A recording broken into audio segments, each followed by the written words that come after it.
Good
morning, and welcome, welcome, welcome to the First Universalist Church of Rochester, where we are called to nurture the spirit and to serve the community, and where we are also called to dig ourselves out to get here.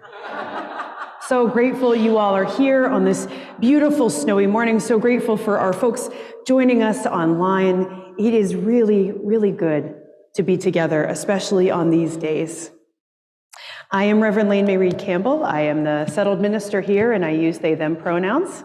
Joining me today in leading worship is Tom Williams, using he, him pronouns as our worship associate, the fabulous and unstoppable Dr. Brock Chesvold, our music director.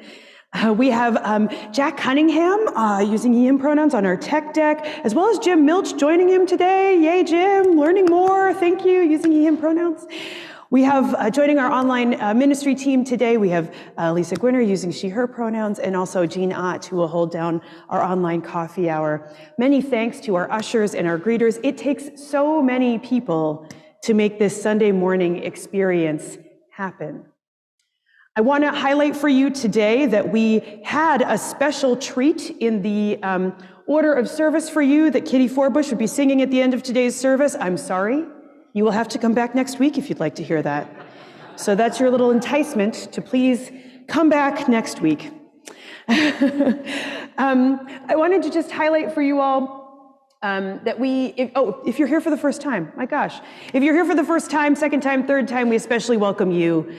Please take a moment to fill out your visitors form in your order of service or by clicking the link in the chat for folks joining us online. We'd love to be able to offer you a welcome beyond this worshiping space. A quick note that our Welcoming Neurodivergent Children workshop that was happening after today's service is postponed.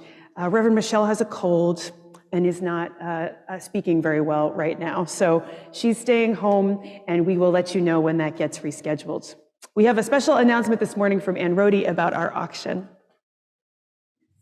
Thank you, Rev. Lane-Mairead, and good morning, everyone. Our service auction on February 4th is 2 weeks from today. That freaks me out, but that's what it is. So if you are going to donate something, and you're going to use one of these yellow forms, please get it to me today. If you're going to donate your item online, the deadline is Tuesday. Next week, we're going to have a wonderful catalog of offerings and an online proxy form for all you folks who will not be able to make it to the auction but would like to participate anyway. Free raffle prizes, all kinds of fun. Please plan to attend. I'll be in the Clara Barton Lounge after the service for any questions you might have. Thank you so much. Awesome. And our auction is a connecting event that happens on February 4th after the service. Before we take a moment to turn to our neighbors, both here and online, let us take a moment to turn to our neighbors, both here and online. Turn towards the back, towards Hope, and offer a wave. Hello, good morning, folks joining us online. We're glad you're staying home and remaining safe, whether it's snow or cold or you just can't be here. We're really glad to be able to be all together. If you're joining us online, would you please pop into the chat and offer a greeting? If you're joining us here in person, please turn to your neighbor and offer a greeting this morning.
I'm sorry to draw you all away from your fabulous conversations, but it is time to sing.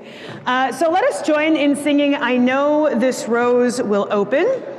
It's hymn number, Hymn 396.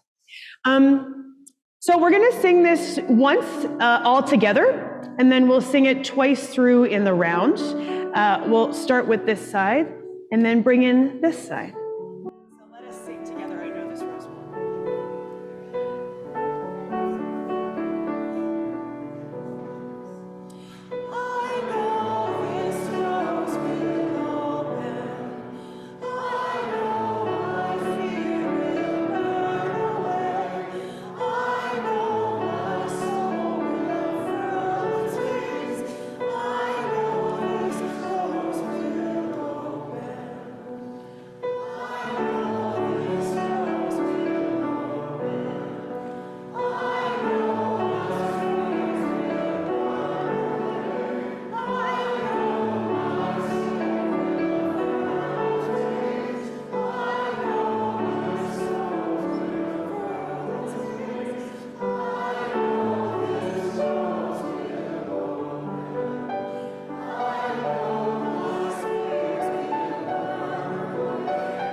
Please be seated.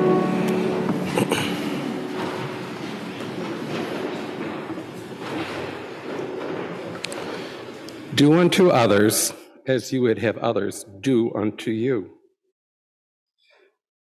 I can think of 3 good examples in my life. Oh, hang on, I forgot something. Do unto others as you would have others do unto you. Unlike the color of our eyes or the color of our skin, compassion is not something we're born with. It's learned. I can think of 3 good examples in my life who have given me the gift of compassion. First is my grandmother, Margaret Kelly. She was the police matron for the city of North Tonawanda from 1945 to 1942. It was a part-time job, and she worked when she was called in. All of my childhood and young adulthood, I watched as she did her thing. With her charges, she was kind, provided a listening ear, and was never judgmental. She never gave their names or gossiped about them when they were released. Secondly, in 6th grade, I had a crush on Darlene Pittman. At the end of the school year, Mrs. Pittman took Darlene, me, and 2 other classmates to the Buffalo Museum. We took the bus. As we walked,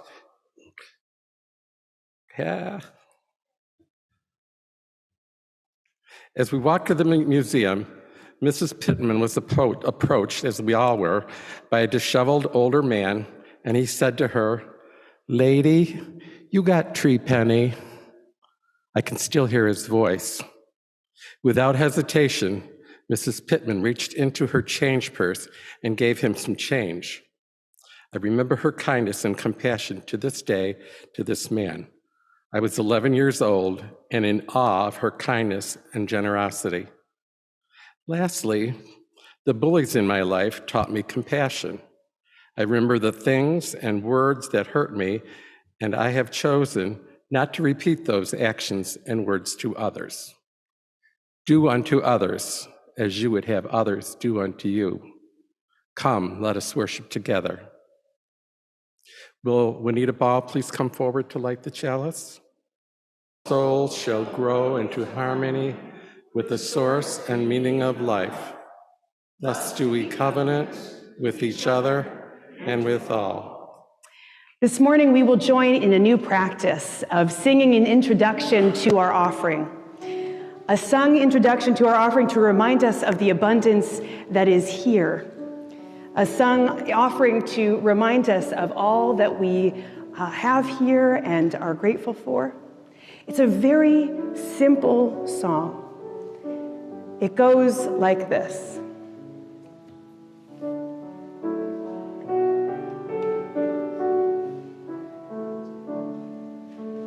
What we need is here. What we need is here. Let's keep singing. What we need is here. What we need is here. Keep going.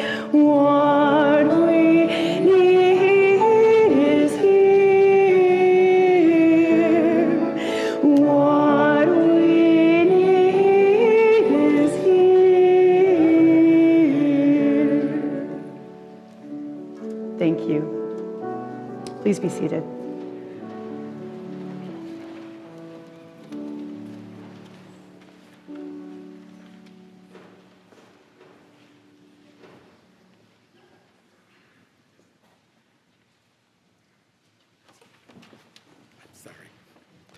Our offering this morning goes to support the works of Black Lives of Unitarian Universalism. The Black Lives of Unitarian Universalism Organizing Collective Board, BLUUOCB, is a group of people that came together out of a need for spiritual connection and commitment to creating a more just and loving world for Black people. In 6 years, BLUU has transformed a small, informal gathering of Black UUs into an impactful 501 organization that creates living, life-giving, and life-saving opportunities for spiritual community and Black-centered organizing. Since its founding, BLUU has hosted a symposium centering Black UU theology, established a popular virtual workshop space for Black people, organized UU congregations to donate and organize for bailout funds, and started a vibrant youth ministry. BLUU also just launched BLUU Havens, which will give Black folks opportunities to socialize, organize with, and spiritually grow with other Black people, especially Black UUs in their local communities. You are invited to drop an offering in the offering basket or to give online by scanning the QR code in your pew. For folks online, just click the link in the Zoom chat window to give to this incredible work. Thank you for your generosity.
What a beautiful piece. Thank you all. It feels kind of hard to, I don't know, I just want to sit in silence after that forever. So thank you all. Thank you for that beautiful sung prayer for us. Our story this morning does not have pictures. Oh, I know, bummer. But I encourage you to imagine what it looks like with your eyes open or closed. This is a piece called The Flame of Love from the Prayer of Love in a book that maybe some of our adults here are familiar with, from the Four Agreements by Don Miguel Ruiz. So if it's helpful to you to close your eyes or soften your gaze, or maybe you can imagine with your eyes open. I don't want to tell you how to use your imagination, but I want to invite you there. So imagine you are in the middle of a beautiful, warm, sunny day. We're really going to have to dig deep here, everybody. But you are in the middle of a beautiful, warm, sunny day along a river. At the edge of the river is an old man in meditation. And you see that out of his head comes a beautiful light of many different colors. He notices your presence and opens his eyes.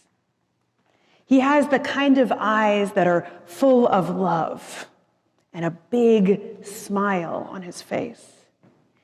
You ask him how he is able to radiate all that beautiful light.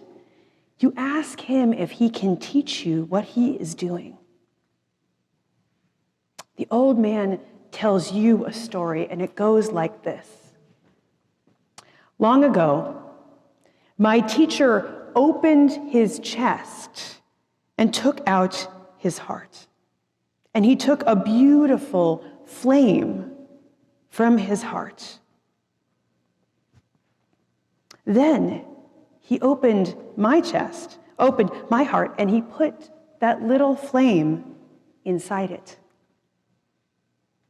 As soon as my heart was inside me, I felt intense love because the flame he put in my heart was his own love.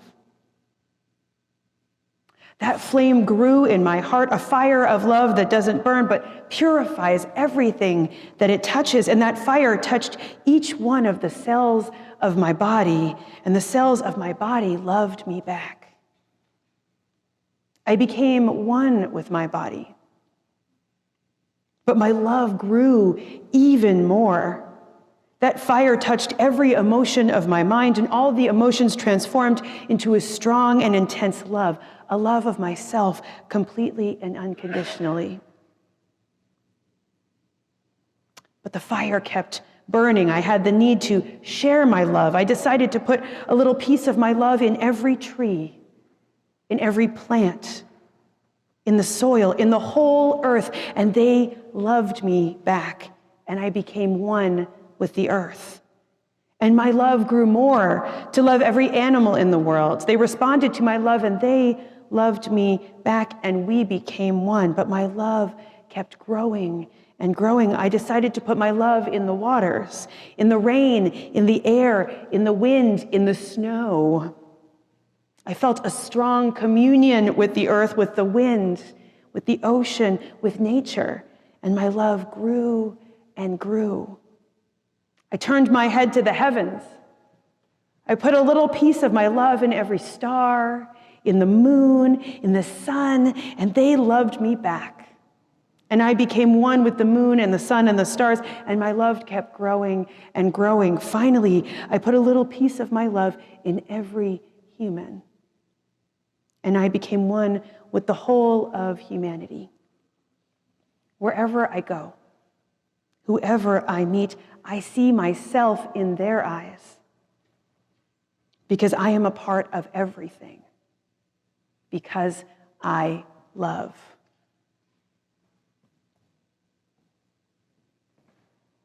As the old man finishes his story, he opens his own chest, takes out his heart with that beautiful flame inside. He puts that flame in your heart. And now that love is growing inside of you.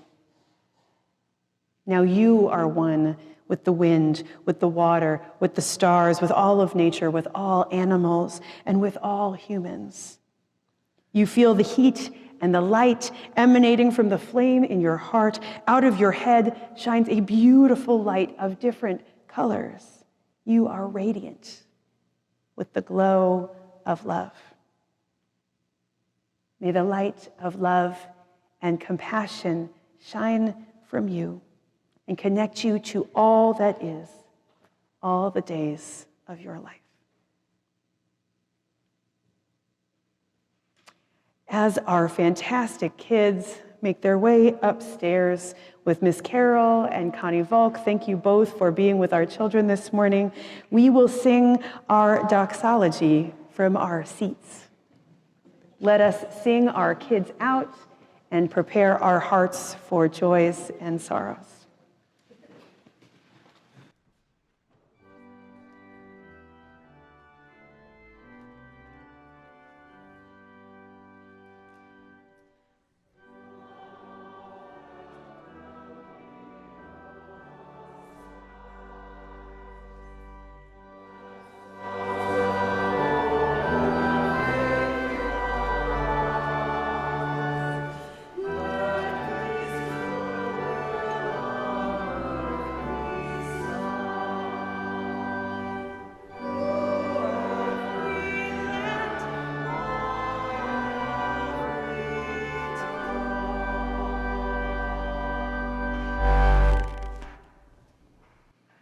I invite you into this reverent time of sharing the joys and the sorrows of our gathered community.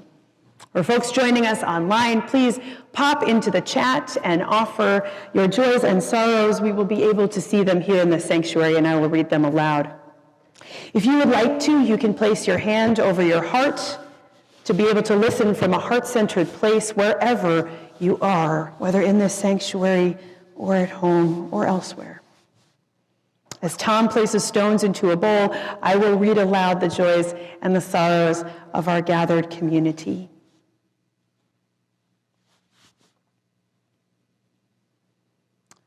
We share this morning a joy from Donna Anderson. I am so grateful for everyone on the membership committee. Grant, Shirley, Karen, Clinton, and Reverend Lane-Mairead. Everyone steps up and supports me. Thank you. We are so grateful for you, Donna. We have two heavy sorrows to share this morning, thus far. A sorrow from Paula Marchese. My beautiful ginger boy, Barney, left us on January 9th. A Zoom bomber for the ages. Many of you have met Barney at online services or coffee hour or in an online committee meeting. He and his hijinks are as much missed as he was loved.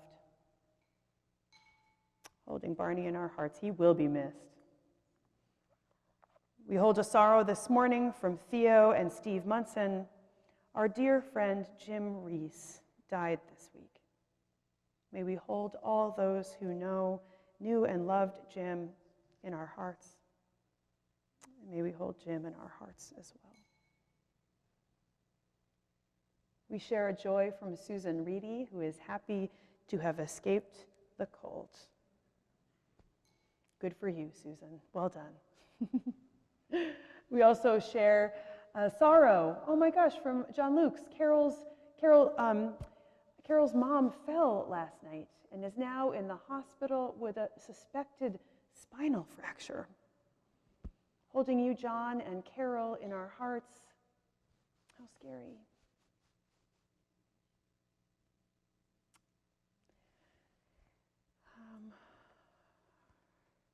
I can't see what Rev Michelle wrote. Rev Michelle wrote something up there, but I can't see.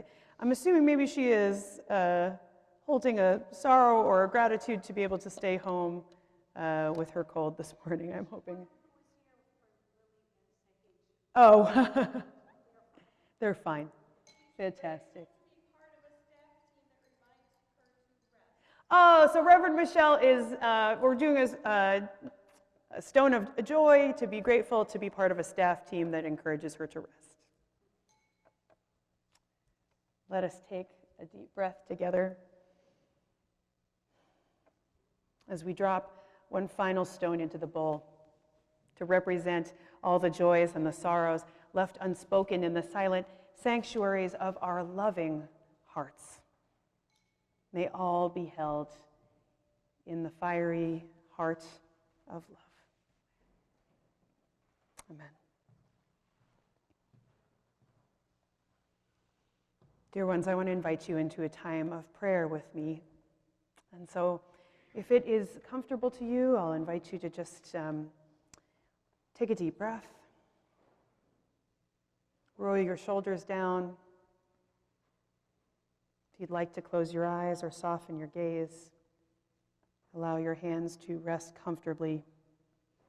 Pardon me, take a moment to connect with Source, whatever that means to you. God in the many ways that they are known and understood in this room, and no God at all.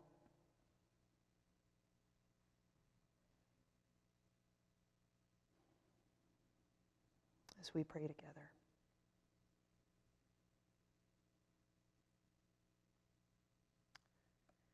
What is a prayer in times of war? A wish, a hope, a way to soothe our hearts, a pacification, a lament, a call to act. What is prayer in a time of war? A time to allow our hearts to break open. A time to honor how powerless we are and how powerless we feel. A time to allow the tears to come for the children, the adults, the hostages, the hospitals, the lives lost. A time to remember we are here together and we need to be together. What is prayer in a time of war? A pleading for it all to end. A cry for help. A space for sorrow. A petition to ask for wars to cease, to ask for the deaths to stop, to ask for the lives to be spared. A humble moment of asking for what we hope will come.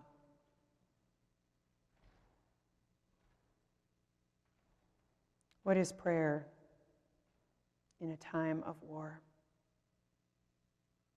A moment to breathe.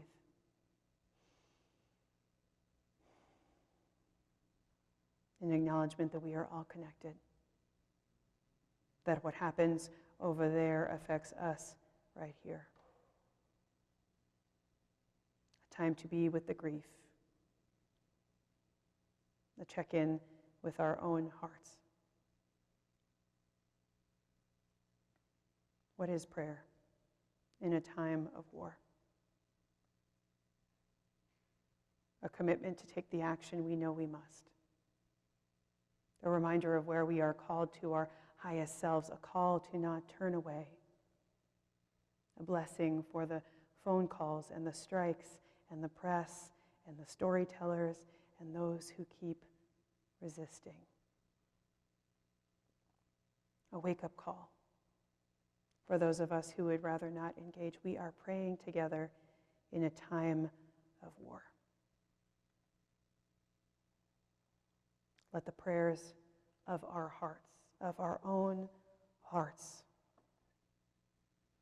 fill the silence we share together.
Amen.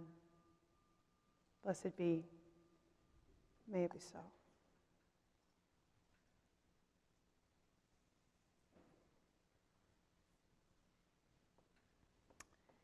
In cultivating compassion, we begin with ourselves, just like in our story this morning. If we hope to bring love to the world, it must first be felt in our own being, in our own spirit, in our bodies, in our own hearts. We will begin our sung meditation singing to ourselves, "May I be filled with loving kindness."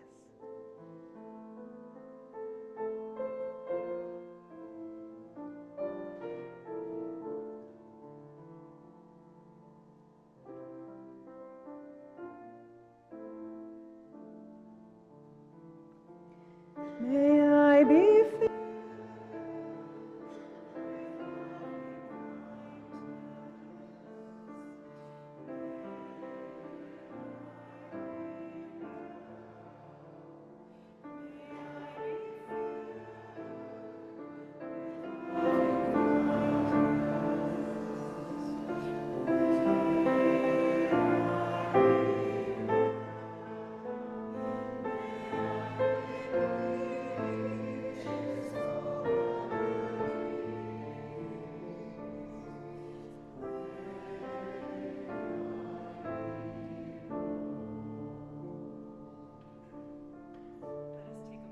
To turn our thoughts towards someone who has taught us how to love ourselves. A person who took the flame from their own heart and placed it into our very chest.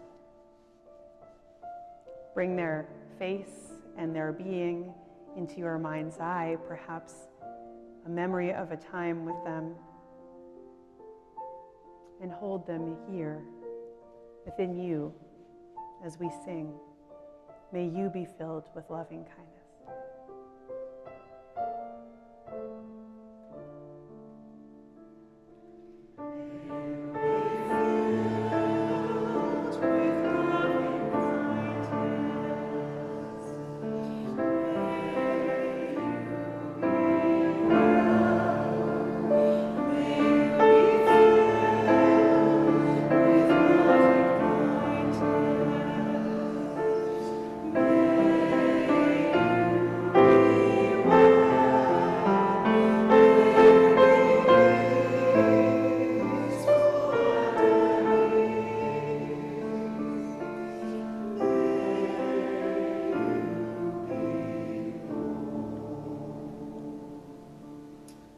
Now bring to heart and mind someone you have loved, someone whom you have shared the flame of your very heart with.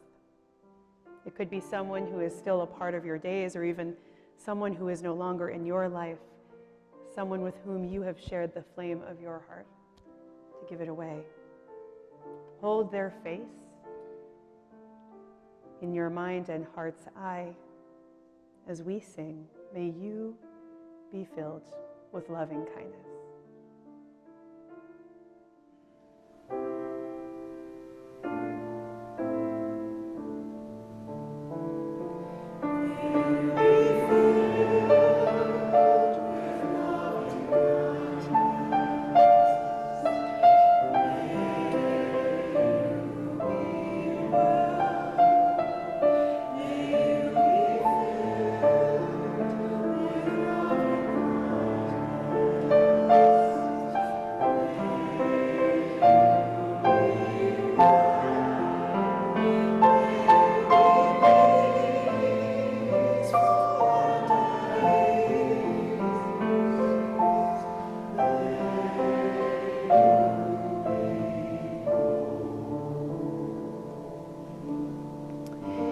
I'll invite you to turn your thoughts towards a person or a situation or a being you would rather withhold that love from. Someone, some people who it is hard to open your chest and share that flame of your heart. Take a moment to bring their faces, their being to mind. As we learn to expand our hearts and our love, let us sing to them, may you be filled with loving kindness.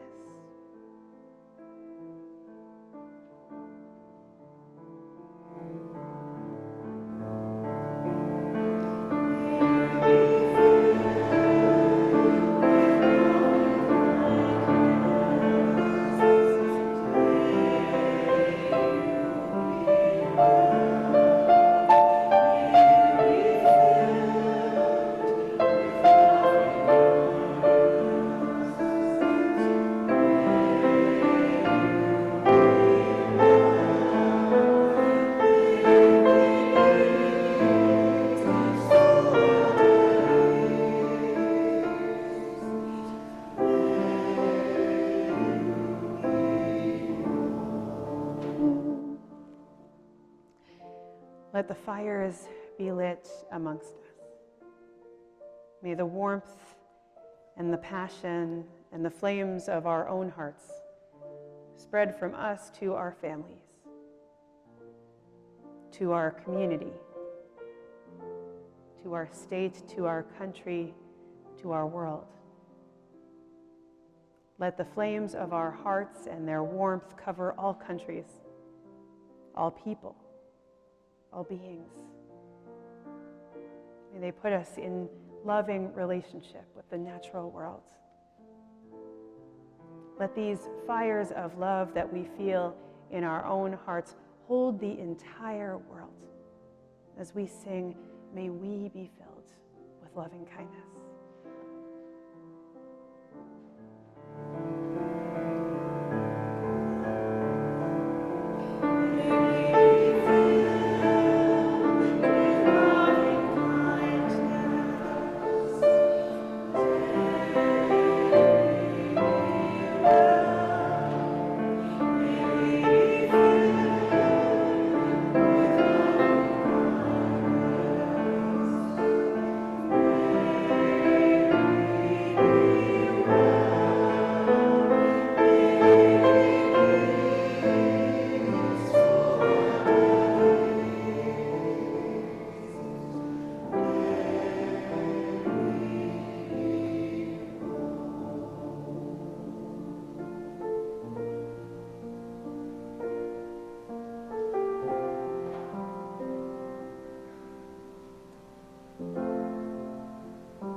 There are those who have taken the very flame out of their own heart and placed it into our chests. A teacher, a parent, a family member, a lover, a friend, a companion along life's journey, someone. Those who taught us how to love. Those who have taught us compassion. I believe that their names are worthy of this gathering. The people who have shown us how to love ourselves, and from there, how to love the world. In our meditation just now, who came to your mind? What is their name? Let us honor it aloud and also in the chat online. Who are these people?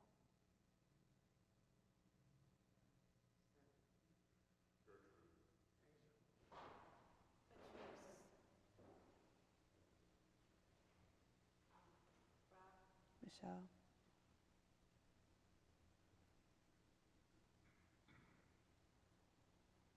Ibrahim.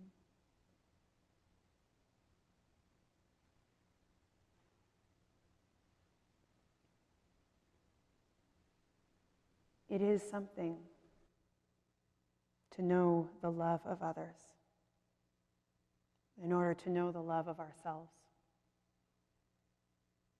I think, just like Tom pointed out in our call to worship this morning, we learn compassion from seeing others express it.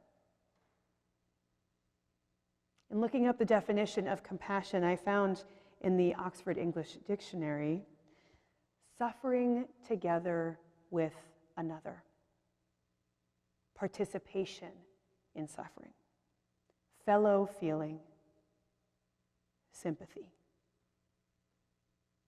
I'll say it again because I think it's important. Suffering together with another, participation in suffering, fellow feeling, sympathy. It is an aspect of loving kindness in that it requires us to know the sufferings of another, in that it is an emotion that comes about when we bear witness, and an emotion that helps us connect to those in our lives who are experiencing sorrow or pain or loss or grief. We let it in from the outside. Compassion is a learned practice. It is something we learn by being in relationship. There is a reason our loving kindness meditation spends so much time focused on relationships with others. Compassion is felt in relationship. It is felt between us and another person or peoples. To extend our compassion teaches us how to better be with our own suffering. It teaches us that in sympathy, we can also hold softness for ourselves.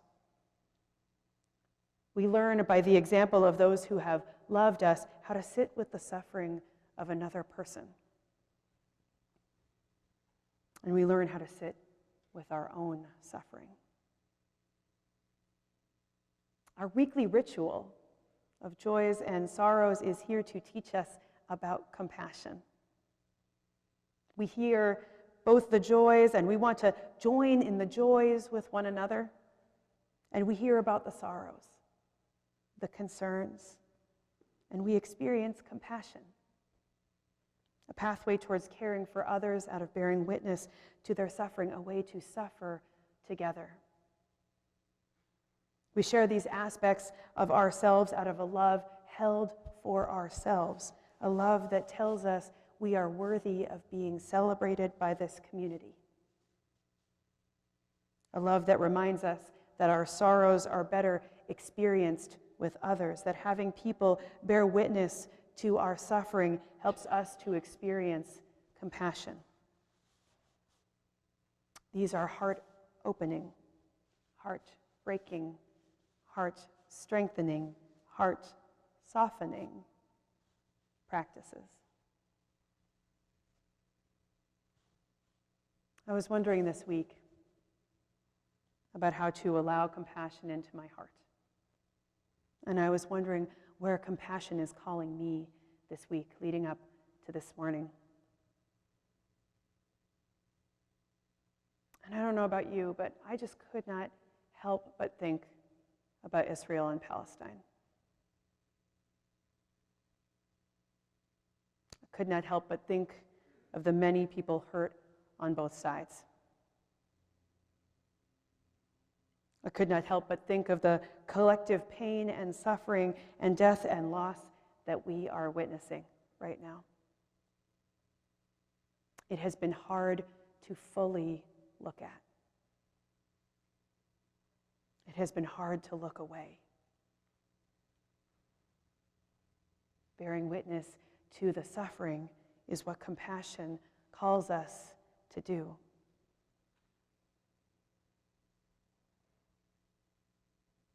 This past week, I watched and heard a storyteller and reporter, Bisan Auda, share from outside a hospital being bombed in Gaza about how scared she was to possibly not make it through the night.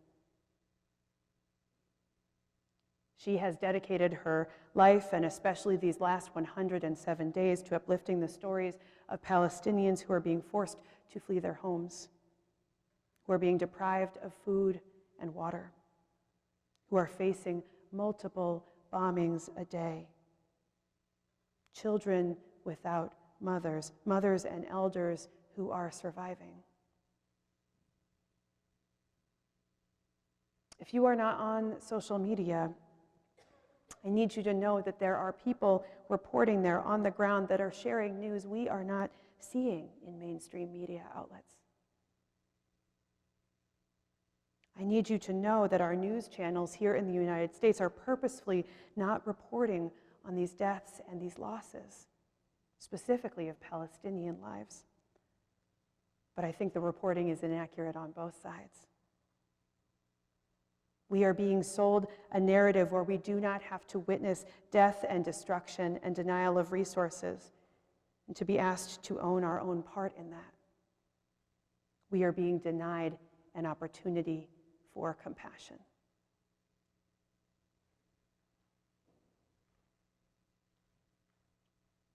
I want to share some words from a Palestinian Egyptian poet, Carmel. She writes, "And when the mother on the other side of the world screams in agony after her child dies, you should feel it in your bones. It should rock you. Because today it's her, but tomorrow it could be you. All of us are summoned in that moment. All of us are mothers to that child. All of us should grieve. All of us should remember not to blink in that moment, and that one child's death is one too many."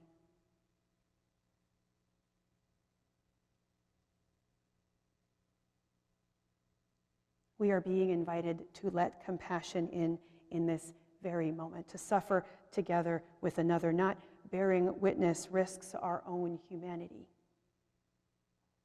Sarah Simon, a queer communication and relationship coach, reminded us at the beginning of January that we are here to remember that softness is the greatest indicator of our humanity.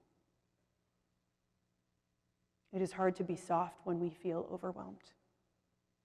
It is hard to remain soft when our nervous systems feel overrun, and the more comfortable thing is to check out. I know this because I have experienced it myself. There have been many days when I have made the choice to look away.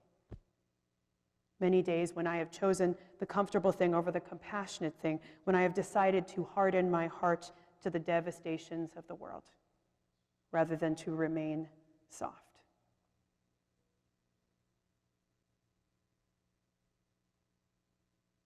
Bassam Ouad, as well as many Palestinian activists, have been calling for a ceasefire, a permanent ceasefire. And while I do not claim to know what the solutions are here, while I do know that people are dying by the tens of thousands, while I do know that the people of Israel have been suffering as well with the attacks on October 7 and the hostages that were taken and the people that were killed, it feels as if I cannot look away.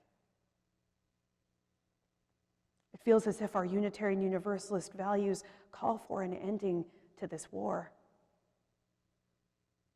That our value on human life and the over 30,000 people who have died now since October 7 in Palestine calls us towards calling for a ceasefire as well. The death toll has risen too far. All of us should remember not to blink in this moment, and that one child's death is too many.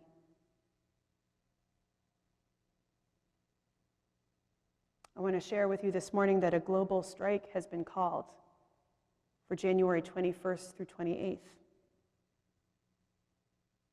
And after a bunch of soul searching and heart searching, I will be joining that strike and working very, very reduced hours this week, many days striking. I'll be encouraging our staff to do the same, and I will be taking this time away from doing business as usual to learn more about the struggles for Palestinian liberation, to learn more about this conflict, and to take action in whatever ways I can to call for a ceasefire. I'm going to invite all of you to do the same with me. This strike asks us to spend this next week not going to work, not spending money, and joining the call for a ceasefire. We are being asked to remain visible and loud in this strike, not just to take the week off, but to learn more, to amplify Palestinian voices who are not being recognized by our mainstream media, to take action where we can. I imagine many of us have felt powerless in these last few months about what we can do to support those suffering in Palestine and those suffering in Israel as well. I think it takes collective actions like these to help us access the compassion we must embrace in order to know how to act. It takes pausing what we do in our daily lives to really wake up and to allow compassion to enter into our hearts.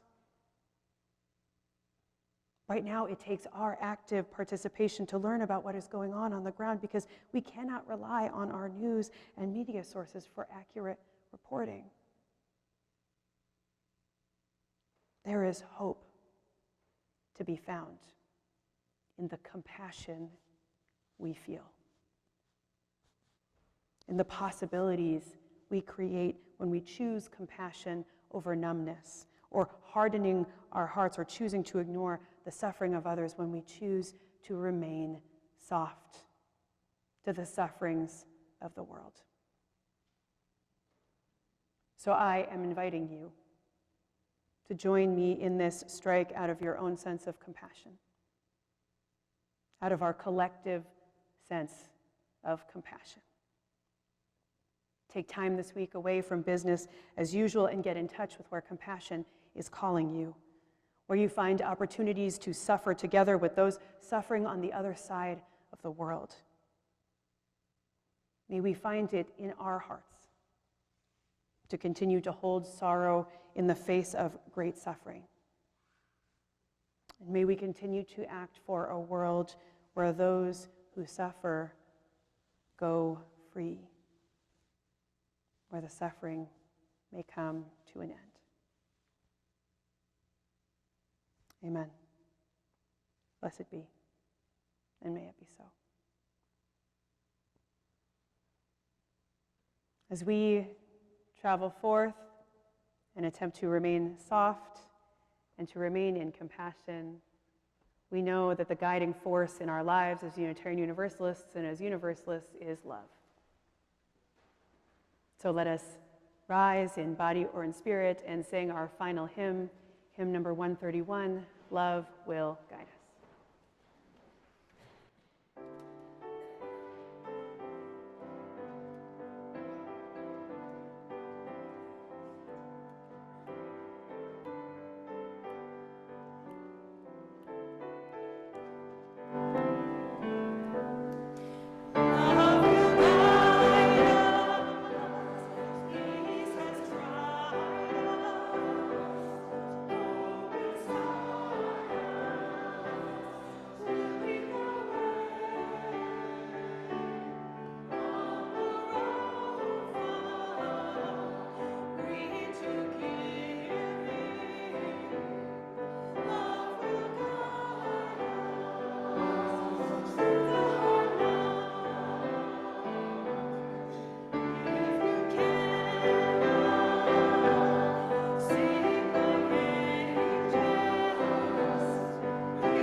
remain standing as we extinguish our chalice flame. And please let us together read the words up on the screen. We extinguish this flame, but we keep its light in our hearts with its message of love and justice, taking it outside these walls to the world we live in until we are together again. Let us place a hand over our hearts and be in touch with the very flame that is within each and every single one of us, these beautiful hearts, this beautiful compassion we can feel in relationship to the world. Let us take a moment and look around on the faces of those who are also holding us in loving kindness, in compassion, those whose eyes we can meet knowing the love of ourselves. As we go forward this week, may you pay attention to where compassion is calling you. May you pay attention to what compassion calls you to do. May you continue to know that you are loved. And may that love bring more love and more love and more love into this world. May you go and bring that love to whomever you meet in the days and moments ahead. Amen. Blessed be, and may it be so.